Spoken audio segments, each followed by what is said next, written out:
Kijana mwingine ambaye ni miongoni mwa wanafunzi bora katika mwaka 2025 katika chuo cha taifa cha usafirishaji cha NIT anaitwa Dennis. Dennis pia ni miongoni mwa yeye ni mwenzake na Karen ambao kwa pamoja wamepewa cheo hiko ama wamepewa heshima hiyo kubwa ya kuwa wanafunzi bora kwa mwaka 2025 katika kozi ya uhandisi wa ndege.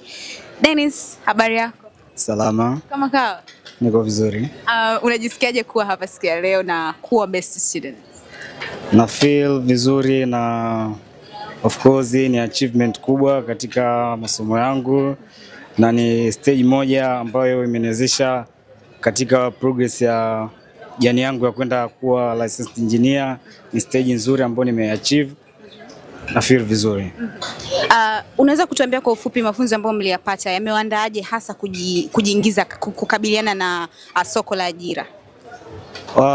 Kwa hapa chuoni tumefundishwa na mafunzo yetu ya base obvious katika industrial practical training, industry oriented training ambayo imetufundisha kutokana na nadharia ambazo ni mazingira ambayo ni ya kwenye industry, kiasi kwamba tumekuwa tukisoma theory na kupata baada ya muda kidogo tumekuwa tukipata nafasi ya kwenda kufanya industrial practical training ambayo zinatuwezesha ku attain experience na kwenda kufeel mazingira ya kazi yanakuaje, kwenda kufeel changamoto za engineer na kwenda kujifunza kutoka kwao.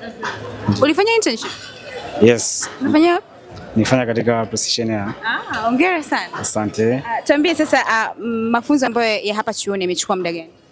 Kwa bachelor degree nimesoma miaka 4 ambayo mostly katika miaka mwanzoni tulikuwa nafanya ni basis za mwanzo kujifunza na kuwa familia na mazingira ya ndege, na pia katika miaka mingine iliyobakia mpaka mwaka 4 ambao nimefika sasa ilikuwa ni miaka kwa ajili ya kuendelea kupata mafunzo, na katika mwaka wa mwisho tulipata nafasi ya kwenda kufanya internship katika industry ili tuijue vizuri aviation inaendaje.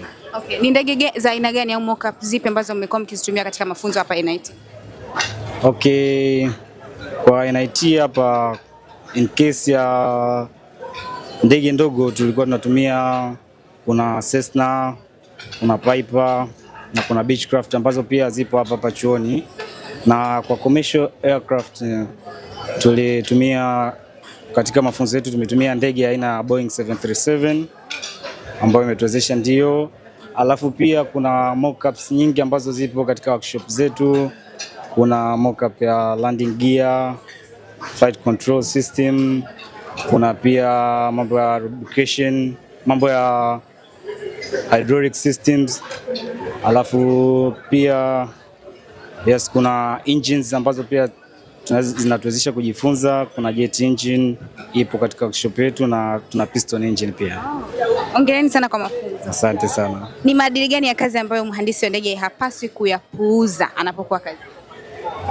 Kwa mhandisi, na ni kitu ambacho tumekuwa tukifundishwa, safety ni kitu cha muhimu. Safety the very essential thing, na ukigambo na safety unakuwa umegambo na maisha ya watu. So safety ni kitu cha muhimu. Afu pia kuna adherence kwenda kwenye kurefer kwenye manuals pia ni kitu cha muhimu ambacho hutakiwi kutumia maarifa yako wewe kama wewe, inabidi urefer kila muda unapofanya kazi, urefer kwenda kwenye manual. Okay. Neno moja kwa vijana wanaotamani kusomea uhandisi. Neno moja kwa kijana anayetamani kuwa kama Dennis katika uhandisi wa ndege as the best students. Kwa kijana yoyote ambaye angependa kuingia katika kozi ya aviation, ningependa kumshauri awe na passion na awe na discipline.